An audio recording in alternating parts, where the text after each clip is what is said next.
Friends, நாம் இப்போ பார்க்க போகிறது என்னென்னா கேப்டன் மில்லர் ஐலாண்ட் பாக்ஸ் அபிஷியலை பற்றி தாங்க நாம் இந்த வீடியோவில் பார்க்க போகிறோம். தனுஷும் சிவகார்த்திகேயனும் நேருக்கு நேராக மோதிக்கொள்ளும் ரசிகர்கள் ஹைபில் கொண்டாடி வருகின்றன.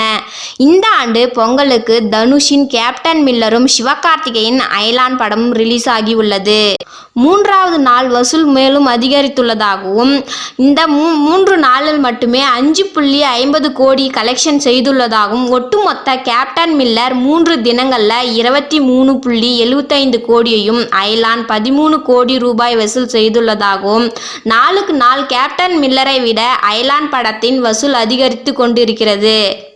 இதனால் பொங்கலுக்கு ரியல் வின்னர் ஐலாண்ட் தான் என சிவகார்த்திகேயன் ரசிகர்கள் ட்விட்டரில் ட்ரெண்டிங் செய்து வருகின்றன. அதே நேரம் ஐலாண்டும் கேப்டன் மில்லர் படக்குழுவினர் இதுவரை பாக்ஸ் அபிஷியல் கலெக்ஷனை குறித்து எந்த ஒரு தகவலும் வெளியிடவில்லை. ஓகே ஃப்ரெண்ட்ஸ், உங்களுக்கு இந்த வீடியோ பிடிச்சிருந்தா லைக் பண்ணுங்கள், ஷேர் பண்ணுங்கள், கமெண்ட் பண்ணுங்கள். மறக்காமல் தமிழ் மீடியா சேனலை சப்ஸ்கிரைப் பண்ணுங்கள்.